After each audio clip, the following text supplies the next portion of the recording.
হরে কৃষ্ণ। ওম নমো ভগবতে বাসুদেবায়। ওম নমো ভগবতে বাসুদেবায়। ওম নমো ভগবতে বাসুদেবায়। শ্রীমদ্ ভাগবত তৃতীয় স্কন্ধ স্থানম সৃষ্টিস্থিতি ঊনবিংশতি অধ্যায় হিরণ্যাক্ষ শ্লোক 6। তম ব্যগ্র চক্রম দিতিপুত্রাদমেন সপার্শ্বদমুখ্যেন বিসর্জমানম চিত্রাবাচু তৎ বিদাম কেচরানাম তত্র স্মাশন স্বস্তি তেহমম জহিতি। অনুবাদ: চক্রটি যখন ভগবানের হাতে ঘুরতে লাগলো এবং দ্বিতীয় অধম পুত্র হিরণ্যাক্ষ রূপে জন্মগ্রহণকারী তার প্রধান পার্শ্বদের সঙ্গে ভগবান যখন মুখোমুখি যুদ্ধ করছিলেন, তখন যারা তাদের বিমান থেকে সেই যুদ্ধ দেখছিলেন তারা চতুর্দিক থেকে বিচিত্র বাক্য বলতে লাগলেন। ভগবানের প্রকৃত পরিচয় সম্বন্ধে তাদের জানা ছিল না এবং তারা বলেছিলেন, আপনার জয় হোক, কৃপা করে একে হত্যা করুন, এর সঙ্গে আর খেলা করবেন না। শ্লোক 7।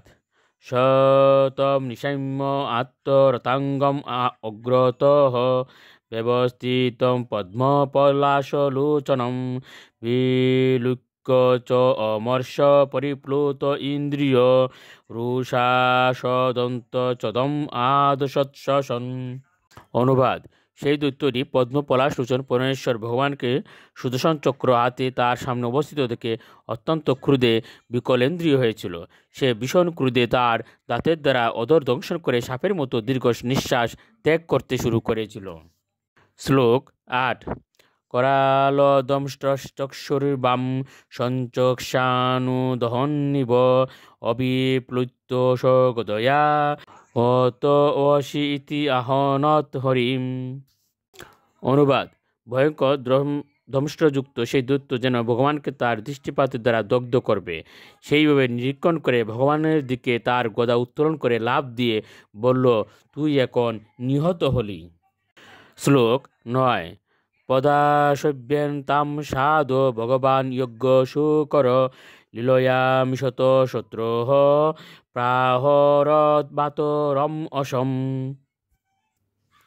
অনুবাদ: এ সাধু বিদুর, সমস্ত যজ্ঞের ভোক্তা বরাহ রূপধারী ভগবান শত্রুর নয়ন সমকেই তার বাম পায়ের দ্বারা অবলীলাক্রমে সেই গদাকে নিবারণ করলেন, যদিও তা প্রচণ্ড জ্বরে বেগে তার প্রতি নিক্ষিপ্ত হয়েছিল। শ্লোক 10। আহ চায়ুদ মাদৎস ঘটস্য তম জিগীষসি ইতুক্ত স তদা ভূয়স্তারয়ন বেনদদ্বৃশম।